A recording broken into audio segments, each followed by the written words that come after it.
Well, hello everybody, this is Tim Green with Rattle Magazine. Welcome to Poets Respond Live, our Sunday morning news show exploring current events through the lens of poetry. Thanks so much for joining me on this Mother's Day in the States. Happy Mother's Day to all you mothers out there.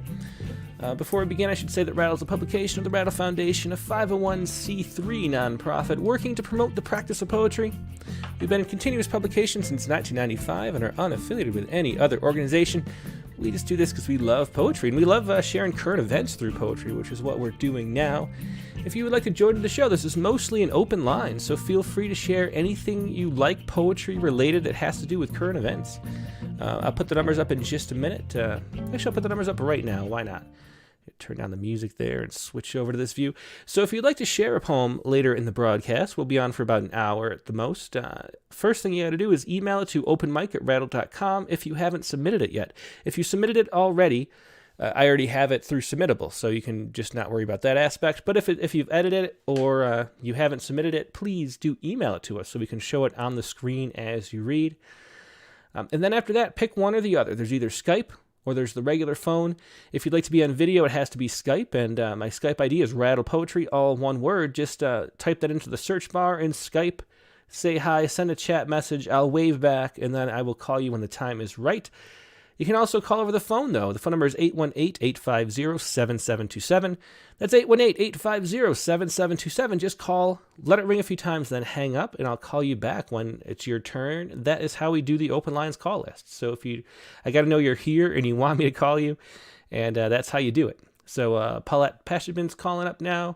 We got a 319. We have two first-time callers tomorrow, Raid, and, I guess Manesh. Manash is not a first-time caller. He's a poet that we're publishing on Tuesday. Well, you're all poets. You know what I mean. I asked him to be on, though. So let's see. Make sure everything's working first, and then we'll get into today's poem. Now, today's poem, as we mentioned, today is Mother's Day in the United States. And the poem that we chose for today is Abby E. Murray's Motherhood for Beginners. And it was based on this article. Abby can't be here, unfortunately, today. She has a prior commitment at this time, which is unfortunate that it has to be a fixed time. But it was written about this article. I wonder if the New York Times is going to let me. No, I've reached my article limit, so I can't show the article, unfortunately. But the article that Abby mentioned here, let me read Abby's note about this poem. Because of the timing, Mother's Day weekend, it seems this poem is occasional, but I wrote it in response to new data that shows birth rates are down in the United States and the ensuing conversations about whether the pandemic is to blame or some other trend. As such, I'm just throwing these out there: lack of jobs or housing, violence against women, unequal pay, racism, broken systems meant to protect mothers and children, broken healthcare, or thriving sexism. I know I'm not the only one who suspects Captain Obvious edits most newspapers. People aren't wearing masks and COVID is getting worse. But I wrote this to remind myself that I am just as valuable to this world for being a mother as I am for my own life, just as I am loved for loving others and naming what isn't right. That was Abby's note that she included with this poem. And let's give a listen. Abby, maybe later we'll read another poem. Abby has a few mother poems that we've published in Poets Respond over the years. But this is today's poem, Motherhood for Beginners. Motherhood for Beginners. First, realize you've been drowning for thousands of years, and you know what finally gets their attention? The economy. Birth rates at their lowest, where you live in a country that boasts the second highest cost of childbirth of any industrialized nation, and your neighbor recommends goat yoga when you lock yourself in the car to cry. The only thing we love more than feeding babies is keeping them in line for bread. Their sweet legs dangling off mama's hip, and one hand caught like a finch in her hair. Second, a man once told you women who refuse to have children are selfish. And you stared at him like he wasn't your husband, like that's not the kind of paradox you prepared yourself for. Loving a person who thinks this way, even for one disastrous moment, even when you know he'll learn how cruel this claim is long before you write the poem to remember it. Forgiving him takes just as much work as it does to forgive mothers who say the same thing, assuming you'll agree because your daughter clings to your legs when they say it, assuming she was born because it was your duty to deliver her. Third, you don't owe this world a single regret or forfeited wish or deferred acceptance or apology for happiness. Spare no silence for those who tell you what hurts the most is normal or a sign of the times. The truth is, you will rinse both shit and vomit off your hands before 7 a.m., sometimes no matter who you love. You will sleep in your work clothes and forget the cupcakes and beg a child to believe she was not born to carry anybody, no matter who solemnly swears she was. And you'll bury this fact in the gleam of her brainstem or your own, then celebrate by watching it bloom. Your child, or the one you never had, shaped exactly like the life you saved by letting it be what it was. A breath, a body, a slow unfurling of color on a silver landscape that constantly needs reminding why it exists and what it has to do with wonder. Finally, they will treat your history like an opinion. Be troublingly true. They'll think I wrote this only for you. And that was Abby E. Murray with Motherhood for Beginners. Today's poem on rattle.com. Thanks so much for sharing that and writing that poem, Abby. It's always a pleasure to share your work. And now we're going to move on to another poem, the Tuesday poem that we published. And this was a response. It's always fun to have these poems that speak to each other. And so last week's poem, of course, let me put it on screen here so we have it ready. Last week's poem, and we talked to Udaran Dasgupta, was Tonight. This beautiful image and tragic image about what's going on in India right now. And for Tuesday, we have a response to that poem. This was last week's poem by Udaran Dasgupta, Tonight. And we have coming up for you, we have this poem by Manash Farak Bhattacharjee, The Night of Bone and Paper, which expands and changes this poem a little bit. It's very interesting. So let's call up Manash right now.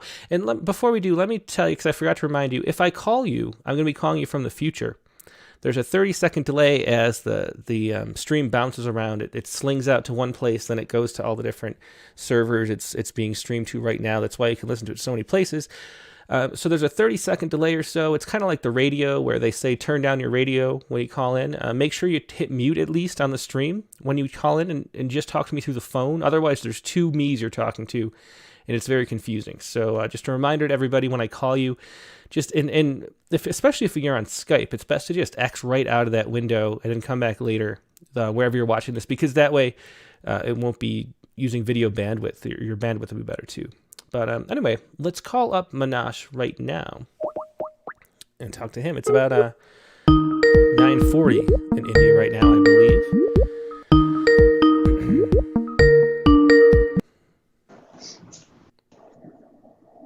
Manash, hello. So great to see you. Let me. Hi, Tim. Yeah, hi. Hi. I'm getting a bit of an echo. Let me see if it corrects. I think it corrected. Yeah, it fixed itself. Okay, we're good. So how are you doing tonight? I'm doing all right, Tim.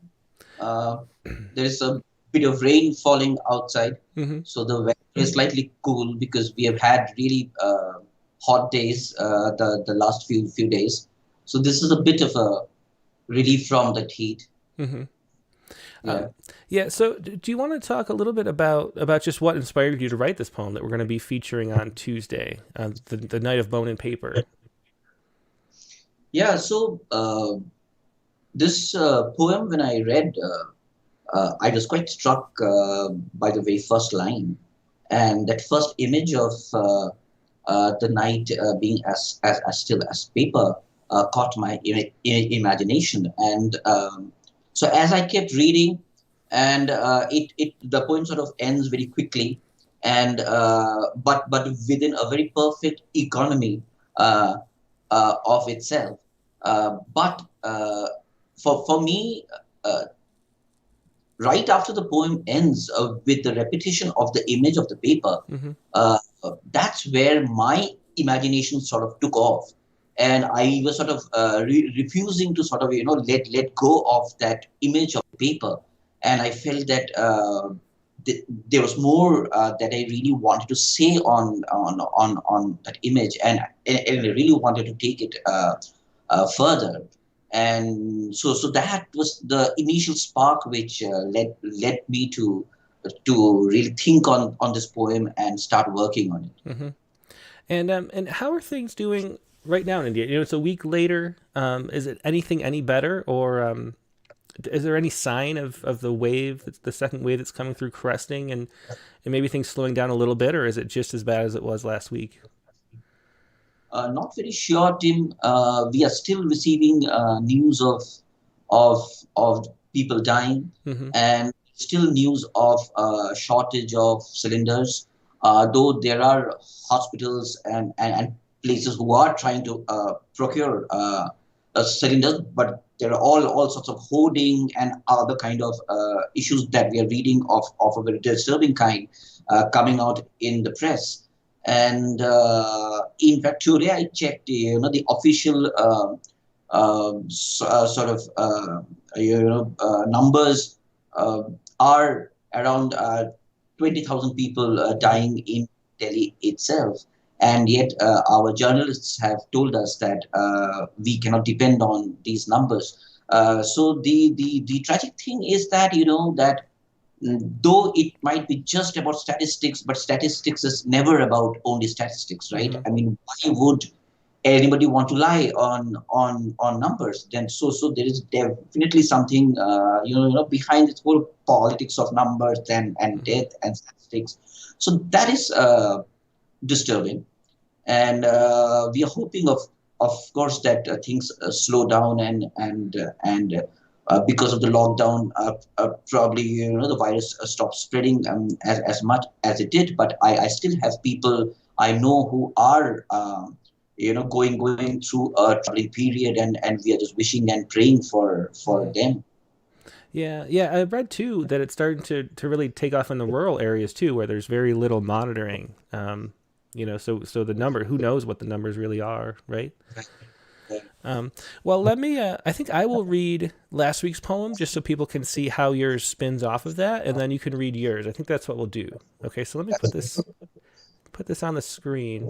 This was last week's poem by Udaran Das Gupta. Tonight, the night is as still as paper. Let me mute this for a second. The night is as still as paper, and ambulance sirens are paper cutters. If by chance the stench of burning flesh, the heat keep you from sleep, search for the breathless to rescue. We keep up a lookout for oxygen. Construction workers dismantle public parks to build burners. We've lost count of how many are undone. We dig shallow graves. We requisition big cranes to turn over the earth, but nothing is enough for the assembly line of corpses. We'd give up, we'd run away, but there's nowhere to run. The night is still like dry paper and full of light. So that was last week's poem. And why don't you go ahead, Manash, and read this week's poem? Sure.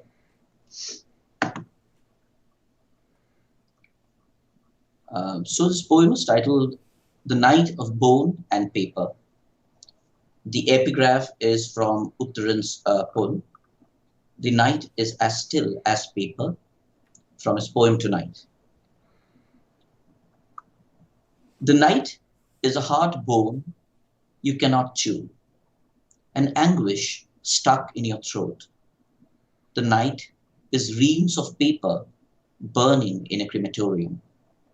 Weightless bones fly into a sleepless neighborhood. The dead are too close to breathe, to ignore, to forget, to sleep. The dead roam in all directions. The air is full of shreds of bone paper. The dead are finally able to breathe without cylinders. They fall like black snow over alien windows. The night burns in their memory. The dead look for shelter. They cannot find their way back home. They could not breathe when alive. Now we, who are alive, breathe their bodies of burnt paper. The dead write on the city's stifled air words that catch your breath. They write what we dread. They write what we write on the night's paper. Yeah, thanks so much for sharing that poem, The Night of Bone and Paper. And thanks so much for being a guest today and joining us, Manesh. So, sorry? I'm just saying thanks so much for joining us. It's a pleasure to share this poem and to see you. And I think maybe we'll have to have you on at some point as a full episode guest. I saw you have a book of poems out and a book of a book you just published too. So maybe we'll talk about that later. This is the one. Yeah, sure. Yeah. What's it called? Hold it up again. This is called The Town Slowly Empties, Mm-hmm. and it's published both in the UK and India, and it's on the pandemic lockdown. And so yeah, it'll be very nice to talk about this and poetry. Yeah, it would be nice to talk at length. And we published 2 of your poems, I think, now, and they're both great. So I'm really love to see more of your work and talk about that. So we'll have to talk about doing that. Yeah. Thank you so much. Yep. Have a good night. Thank you. You too. Hey, once again, that was Manash Farik Bhattacharjee with The Night of Bone and Paper. And now let's go to the open lines. We have, let's see. Let's call up first. We'll do let's stick with India, and we'll go to Nivedita Karthik. And then we'll go to first-time callers. Just to give you a little time to get ready, first-time callers. I know it's startling sometimes, the first time we call up. Hello. Hey, Nivedita, how you doing today? Hey, Jim, I'm doing great, thank you. How about you? I'm good. And how are things around in your area now? Is anything improving from the last week and the week before, or is it sort of the same? Status quo, still. Yeah. At least around me, it's still status quo.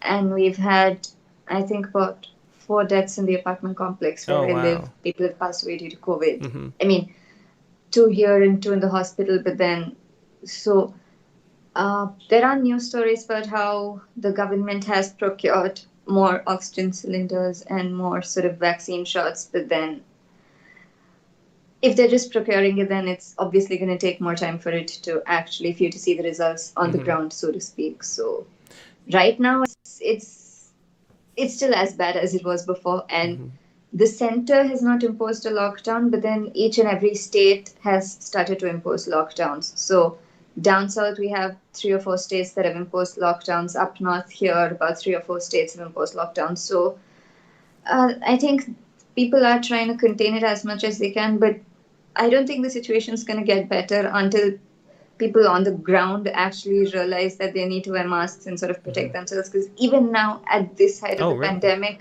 when I stand at my window or on the balcony, I do see people just walking by without masks.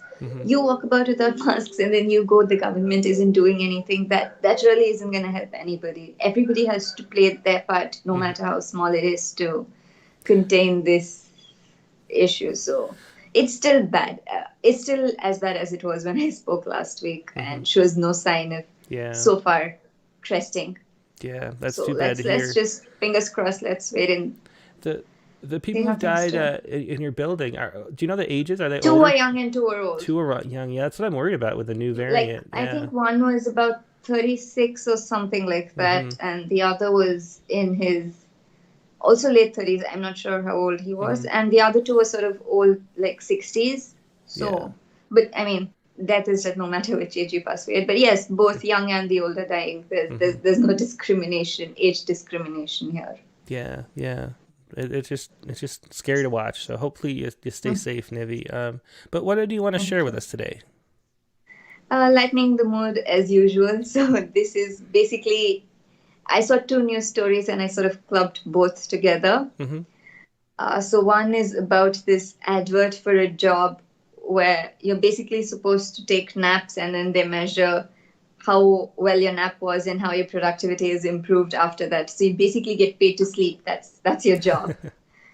And the second one was across the pond in the UK. So it was about this renovation job that was happening at a cafe in Liverpool. And while they were working on the ceiling, they sort of found an old menu from 1913 that was actually there. Oh, so wow. the cafe owner is now trying to recreate some of the dishes to see what exactly life was like back then. And so I just thought, Oh, that's fun. what's Yeah. better than actually getting paid to sleep? For people who like sleeping and taking a nap, I mean, there can't be anything better. Get paid to do what you love in this case would truly be a dream come true for some of them. So Yeah, well, unfortunately, I can't show a picture. I would love to show the picture. Usually, you have articles with good pictures, but the UPI.com is down for some reason. I think it's just that website, not my internet. So can't share the pictures, but let's hear the poem. This is Sleeping on the Job. Sleeping on the job. No, sleeping is my job. Yes, you heard that right. I get paid to nap at work. No one yells at me when I doze. No one complains if I snooze. And the best part of it all, I get paid to sleep at work.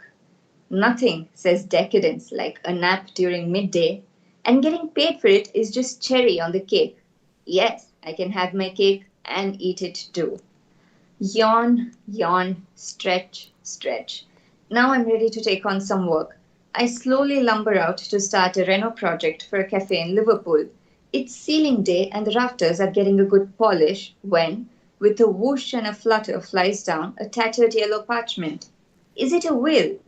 Is it a treasure map? No, nothing as prosaic as those tropes. This is a menu. Bring on the food. A menu dating from 1913 with strange dishes like madras steak to sheep's head and bubble and squeak to black butter. And what's the sheet pinned with it? Instructions for a game of whist and bottles? Move aside, poker. This is next Friday night's game. Excellent poem. Thanks so much, Nivi, for lightening the mood. As always, it's always Thank you. fun. And that reminds me, I've slept on the job so much. I worked in a group home on overnight shifts where everyone was asleep and I was just there for emergencies. And man, I slept like 4 hours a night at work. And then I sleep reading poems all the time. I fall asleep, in the hammock or on the couch. So I'm like a work Lucky sleeper, you. that's for sure. I know, very fortunate. Lucky. I think this job might be right up your alley then. And I think the positions are still open if anybody can access the UPI website and is interested. Yeah, I hopefully think it'll they come still back go up and online. apply. Well, thanks so much, Nivi. Always a pleasure. Thank you, Tim. Lovely talking Yep, to you. have a Have good a lovely Sunday. Bye. Thank you. Bye-bye. It was Nivi DeCarthy with Sleeping on the Job. Let us go next to a first-time caller. We have a few. We have Jenny Middleton. We have a 319. But first, let's go to Tamara Raid from France, I think she mentioned. Right? Is that what she said? Yeah, from France. Let's call up Tamara.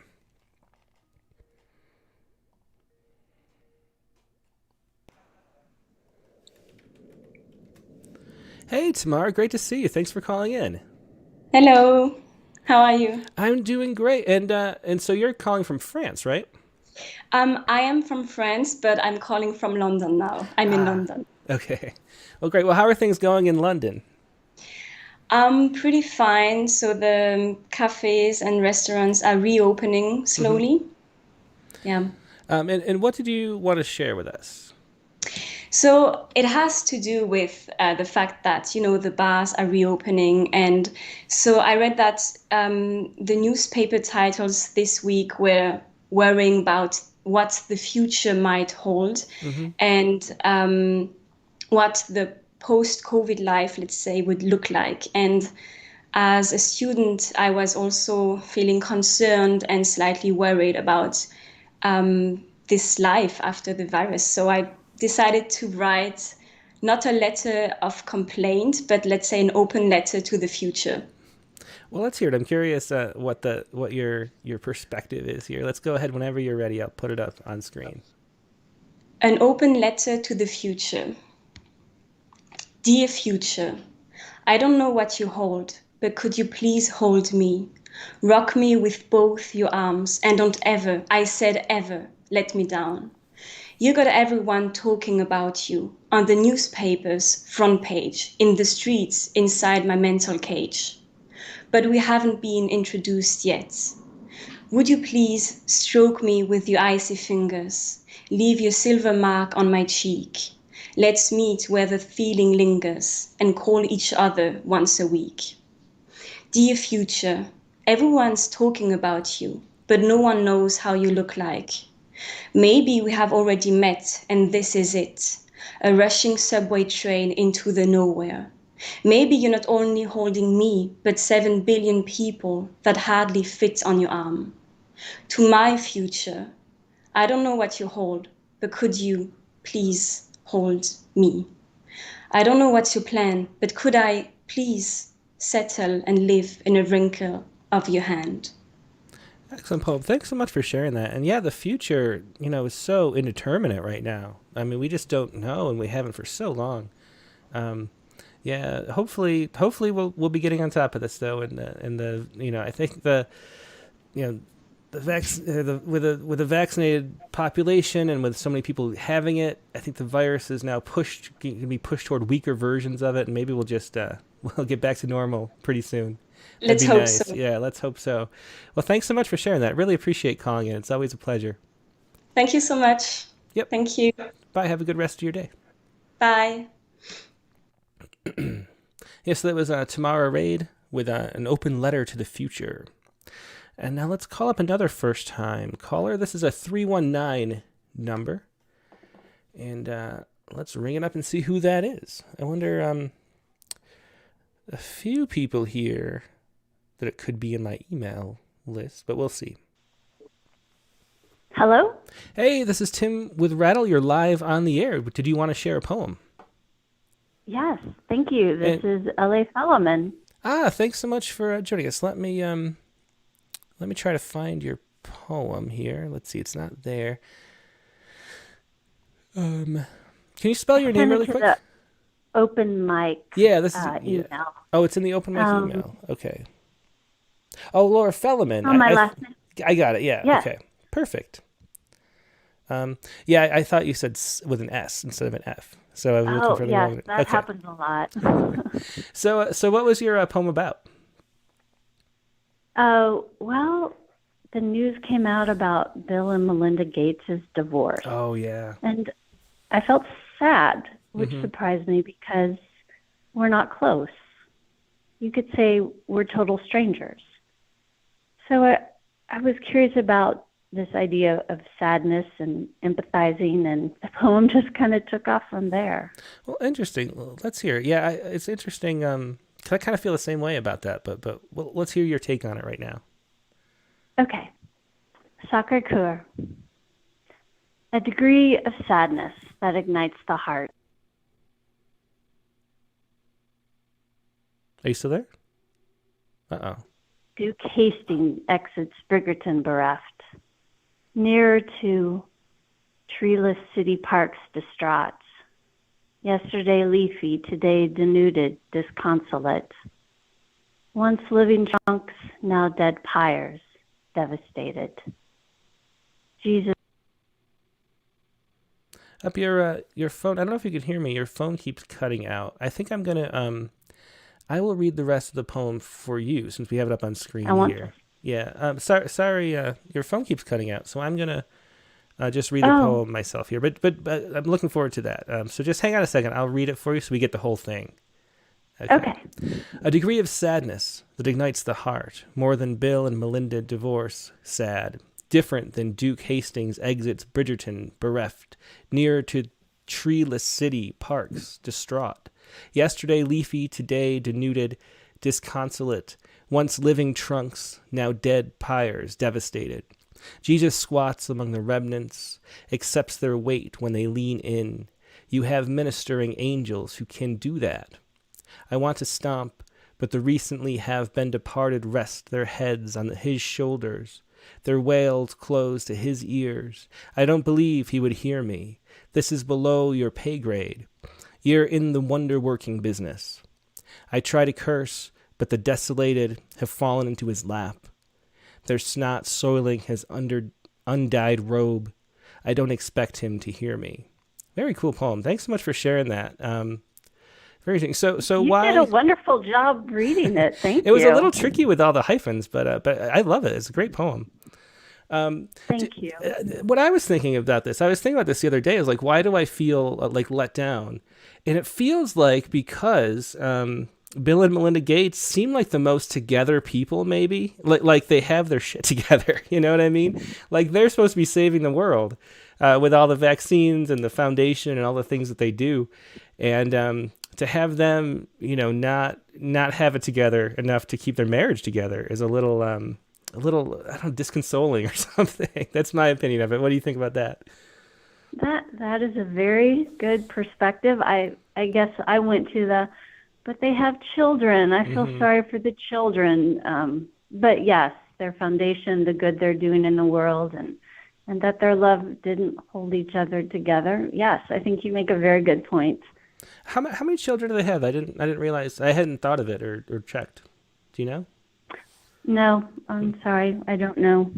Well, thanks. It was a great poem. Thanks so much for sharing that. And sorry the phone kept cutting out. It was working mostly, but then it missed like a few lines here and there. So I want to make sure we get the whole thing in. Thank you for this opportunity, Tim. Have a wonderful day. Yeah, you too. My pleasure. Hope you can share another one soon. Thanks. Bye. Bye. Yeah, and that was once again Laura Felleman with what was the poem called again? See, my ignorance comes out. Soccer core. Let's see. I don't know. Sacre core. I don't know. That's the title right there.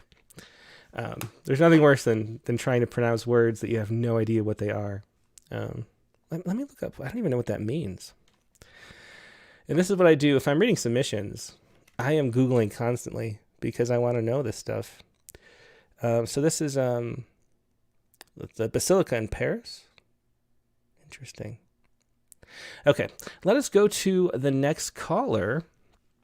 And let's do Paula Pashabin. Or Paulette, I should say. And let me find the Paulette's poem first. Yeah. And we'll call up Paulette right now.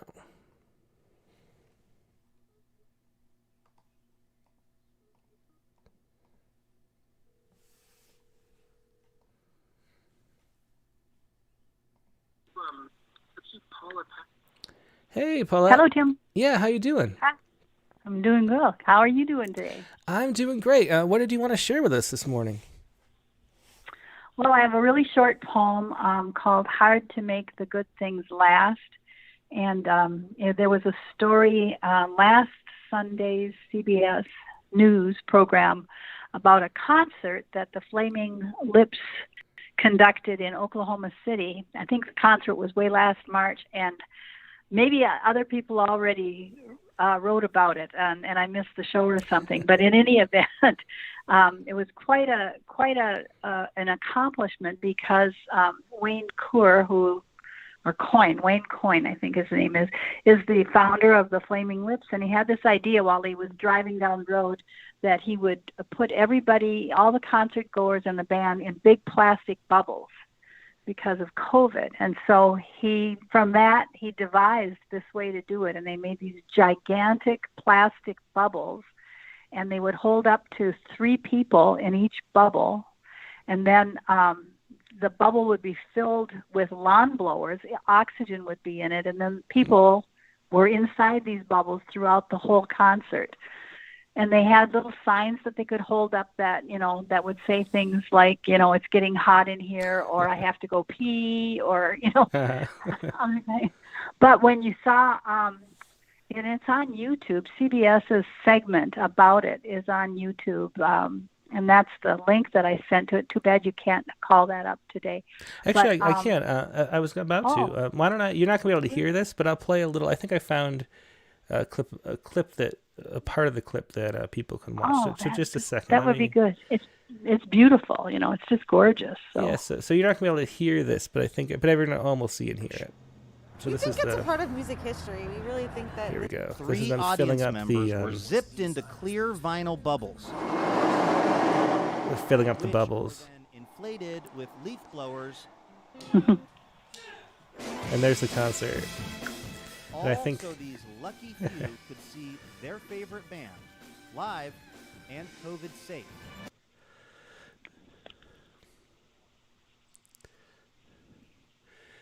Yeah, so that was the Flaming Lips, and someone else did write about this, and I wondered about it but never checked. And then I read your poem yesterday, and I remember this, and it was a really good poem, and it made me watch this video because I was curious, like how they fill up those bubbles and what the deal was with it.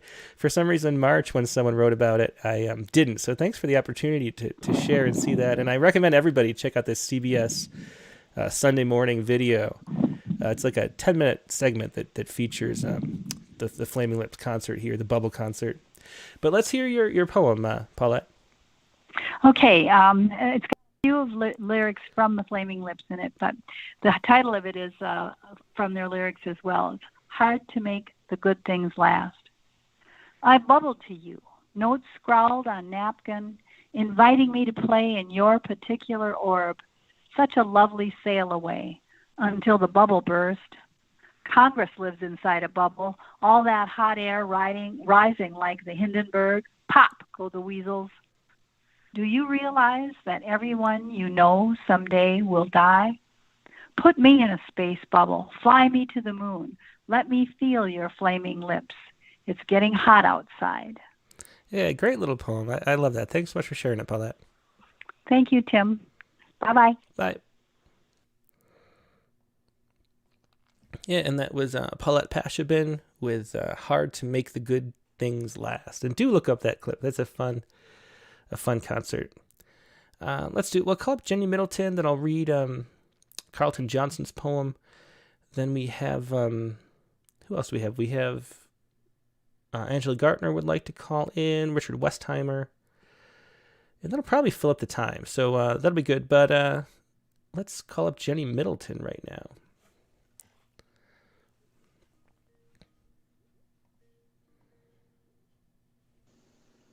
I'll probably fill up the time. Hey, Jenny, I hear myself, so make sure you mute or turn off your stream.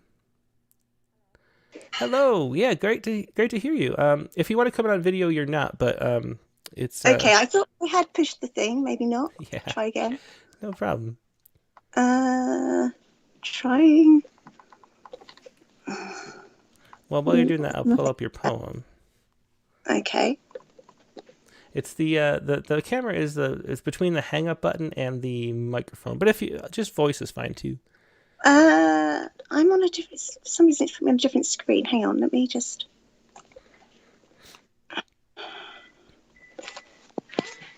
I go back to the actual Skype screen. Yeah. Hang on. It will do it. I just need. I'm on my phone and it logged me off, and now I'm going to log back onto it, and now I think it will work. Yep, here you come, I think. There you are. Yeah, okay. Hello. It's great to see you. So, yeah. Oops, hang on. Now I messed something up. There we go. Okay, great. So where are you calling from? I'm in London, just at home. It's the afternoon here. So, yeah. And yeah, it's a bit weird. I've never actually used Skype before either, so this is all like a first. Well, it works great though. I think it's much better than the Zoom and the other platforms, which is one of the reasons why we use it. It filters right into my broadcasting software, which Zoom won't. But it's also it's very stable. So I'm always very happy with it. But what did you want to share? What poem? What news stories? Okay, so I sent in a poem. It's about an 80s pop star and model. He's called Nick Cayman, and he died last week. So I'm hoping that you've still got it somewhere. I do. I have it right here, and let me show. I'll put up a picture of Nick Cayman here. I wasn't familiar with Nick at all, actually, but he died at age 59. Yeah. He's like an icon, so you kind of like know his image without necessarily knowing his name. But for me, I mean, he's kind of attached to kind of like when I was a teenager, when I was growing up in the 80s, and so kind of the poem sort of came from there. And I suppose it's a little bit, I mean, I didn't know what happened to him. I hadn't even thought about him for years, but when I heard that he died, I sort of thought, actually, that's kind of like a little bit of like it's my own mortality I'm thinking about here, really. You know, I'm getting old too. So yeah, that's kind of where the poem came from. Yeah, I'm feeling a lot of those thoughts lately too myself. Okay, so remembering Nick Cayman is the poem. Go ahead, I have it. Whenever you're ready, go ahead and read it. Right. Okay, here we go. Remembering Nick Cayman. After that laundrette ad, Levi's 501s cut low on the hip for boys were the only ones 80s girls wore. Skin tight and stonewashed teenage years tumbled school books with Looking magazine, where your poster poses, nude lipstick pouted, stating everything was cool and changing. The face, featured with yours, sold ski wear to city workers with no plans to visit the mountains. Madonna sang your backing lyrics, and we played the cassette of your single over and over until the sepia spool was almost transparent with wear. 59 seemed old back then, but now it seems too young for anyone to die. Oh boy, doesn't it? Thanks so much for sharing that. And yeah, I definitely can relate to the experiences here in this poem. Yeah, thanks for sharing them, Jenny. Okay, great. Thanks for having me. Yep, my pleasure. Yep, good night. It was Jenny Middleton with Remembering Nick Cayman. And let's go next to Richard Westheimer. Oh wait, I said at first I was going to read Carlton Johnson's poem. And I have to find it first, though. Let's see. What messages Carlton say? I sent a poem. Oh, I wonder if is it over? Let me try to find Carlton's poem really quick for everybody. And then we'll do Richard Westheimer next.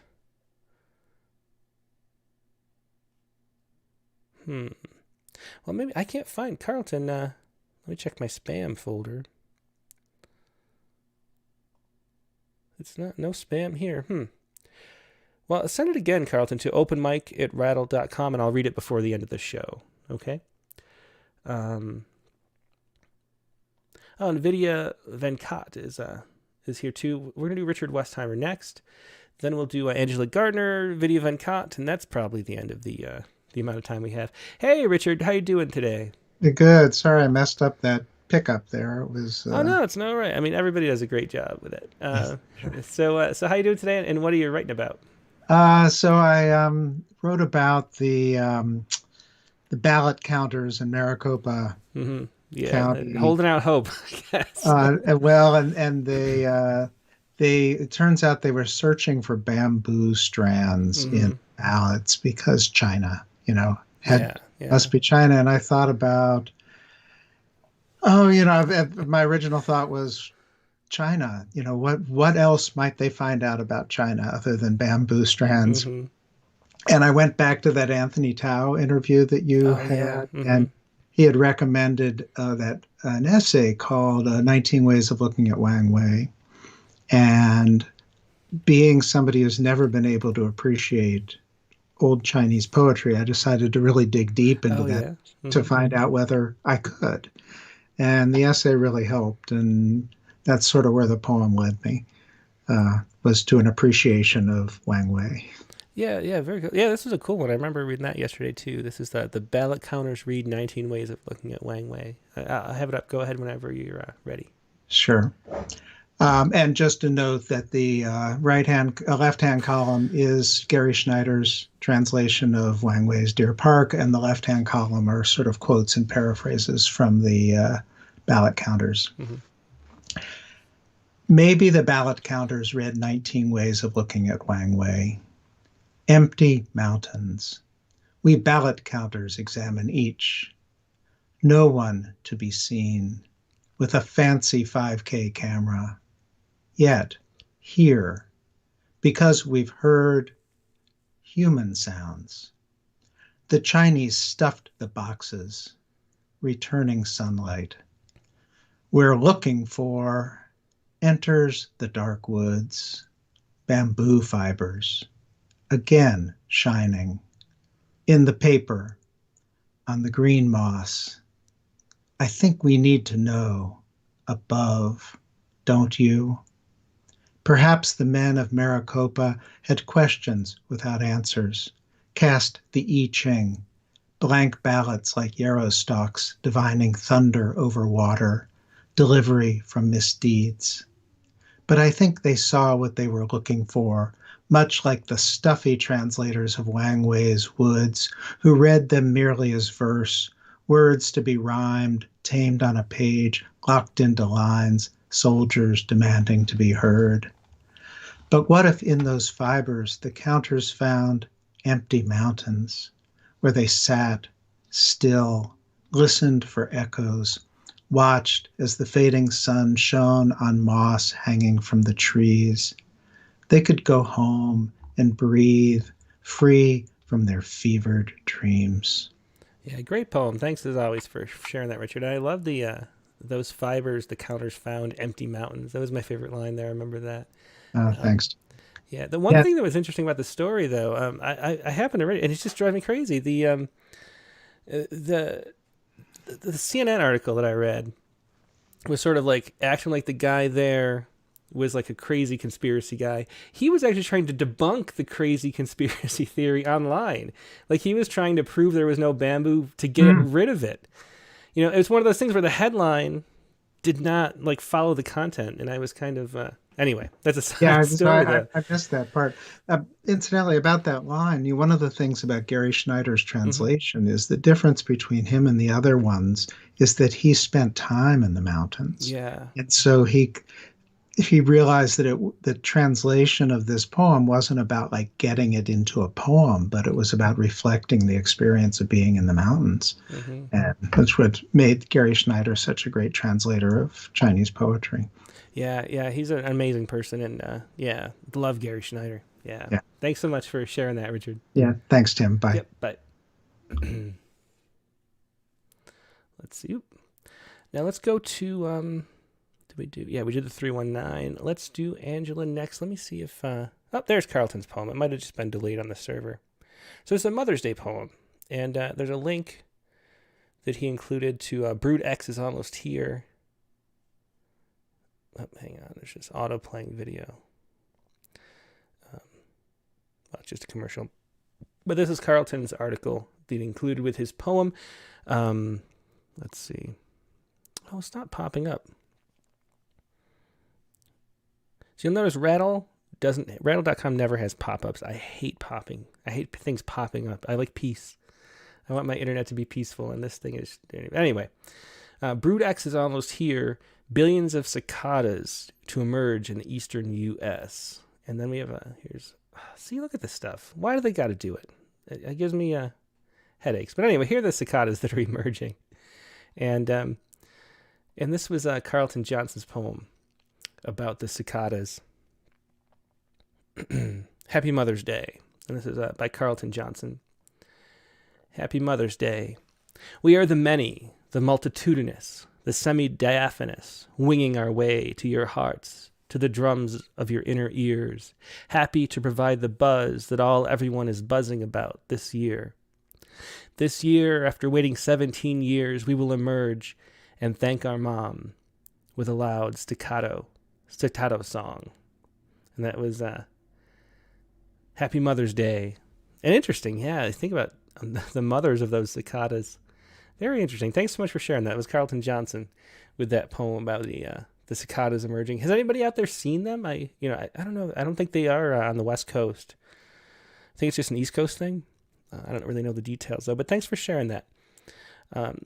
So let's see. We have Angela Gardner and Vidya Venkat. Let's do Angela first because it was her turn in line. Then we'll go to Vidya. We have time for that. Here we come. Here comes Angela. But I think she sent 2 poems. Visiting Nano. Angela, how you doing today? Good. How are you doing? Happy Mother's Day to Megan, by the way. Yeah, definitely. Happy Mother's Day to Megan and happy Mother's Day to you too. Yeah. It's a rainy Mother's Day for sure. And is it? Yeah. Yeah, Yeah, we kind of forget about the weather here because once like May hits, there's no change. It's just sunny and dry every day. But yeah, that's not us. We have every season every day. So yeah, that's true. So what you wanted to share the Visiting Nano, right? yeah, visiting No. No. Yeah, it's Italian for grandfather. Ah, okay. Yeah. And what was the news story that inspired this? Well, I was just thinking about how many doses of the vaccine that has been administered and, how we're and you hear a lot of stories, when we weren't able to visit grandparents and, you see, people looking through their grandparents at the window. And now, the vaccination gives us a little bit more hope to see the grandparents that we haven't seen in a year. So it's kind of that kind of getting back to family finally. Yeah, for sure. The people who are, able to. And then you still have to be cautious and everything like that. But it's there's with the vaccine, that's when I got vaccinated, that was that hope that I wanted to go see him. So, and spend some quality time. So, yeah, well, I'm so glad you could. Let's hear this poem. Okay. Visiting No. 1. The lines crease under his eyes when he grins. It's just the 2 of us in his kitchen. I'm still a little girl who idolizes him. We talk about his weekly TV tradition. The people in the arena who slingshot bodies to land pile drivers for the win. Those other wrestlers who jump in or use chairs don't belong in the ring. 2. The newspaper sprawled on the table linen, our soda pop cans and lunch sandwiches uneaten as he reads me the day's headlines. Oh, Grandpa, I say to the 96-year-old man, let's not wrestle over politics this time. He told me about the missed boat to Japan in the war and shrapnel in his leg he brought home. I know these stories and listened without groans. 3. I looked to see if the arm scars are gone. I felt so relieved when I felt that push into my skin, going from a duck to a swan, where I can swim again in the family's brook. Happy is my vaccination day song. Before leaving that visit, I understood when I reached out to give Grandpa a hug. Our window of separation is halfway up. Oh, that's so great. Thanks so much, Angela. And I'm so glad you could visit No again. Yeah, he's awesome. So, Yeah. and that's my poem to him. So Yeah, it must have been a tough year, though. I mean, did he talk about that at all? About how hard it's been for the last year, not having relatives around? No, I mean, I feel that I was probably the most cautious around him because I just have that kind of luck. Yeah. But I mean, we missed, Christmas, we missed Thanksgiving, we missed all these holidays, and we missed just because every week we get together with them without fail. It's just our Italian tradition. And this last year I missed a whole year. And, that was why, that's the reason I almost named this why I got vaccinated. It's because of that. Yeah. I want to be with my family. So For sure. Well, thanks so much for sharing that, Angela. Always a pleasure. Always a pleasure. Have a good Sunday. Yeah, you too. Thanks. Bye. Thanks. Bye. Yeah, that was Angela Gardner with Visiting No. Now, Vidya Venkat has a poem that she would like to share, and this is up here now. Let's talk to Vidya. Let's give Vidya a call. This is Vidya's website. has the poem too. With artwork by Vidya's nephew, Unicorn and the Stars. Hey, Vidya, how you doing today? Hi, Tim. It's good to be back on Poets Respond. Yeah, it's always great to have you. So what do you have to share with us today? I have a Mother's Day poem to share. Actually, I wrote this in my sister's memory who passed away recently. Oh, I'm sorry to hear that. And I was thinking about my nephews and the way they responded to my sister's death and what it means for children to lose their mother. So in fact, I have included an artwork in my poem, the link that I shared with you on. It's actually a painting that my nephew did in school, so that piece of art is what inspired this writing. So the poem is called Unicorn and the Stars, and this is the artwork that my nephew had done. And the poem goes, "What is the distance between the earth and the stars?" my 5-year-old nephew asks, wide-eyed. The rocking horse in his bedtime storybook summons a unicorn and goes wherever it wishes. I want to ride on that horse and get to the stars. I want to ask Amma why she went away so far. So Amma is basically the word for mother in Tamil. And I've just explained that, when my sister passed away, we told our nephews that their mother is a star now. Yeah. And this is what they said in response. And I've been missing her really today. Yeah, and I wrote sure. this in her memory. Yeah, I'm so sorry. It's such a heartbreaking poem and story. I'm sorry for your family and everything you're going through. Yeah. Yeah, but thanks so much thanks for sharing that. Thank you so much, Tim. Yeah, it was a beautiful tribute. Thank you. Thank you. Bye. Bye. It was Vidya Van Kat with Unicorn and the Stars in that beautiful drawing too. Let's see. So we're up on time, and that should be the end of it. I did want to share. I think we'll just end it there. I was going to do some poems from the past Poets Respond, but let's just go. We'll close it up there. And this is going to be your time for your Saiku. In that case, and the Saiku for this week was inspired by this story here. This is from the Salk Institute, and I will put it on screen for everybody. This is an article. Maybe if I shrink it down, yeah. Here, so transforming atmospheric carbon into industrially useful materials. Salk scientists quantify process to permanently store plant-captured CO2 as silicon carbide, a valuable material for electronics. It's a semiconductor that they can make with using, I think they use tobacco plants. Is that right? Yeah, tobacco plants and corn husks.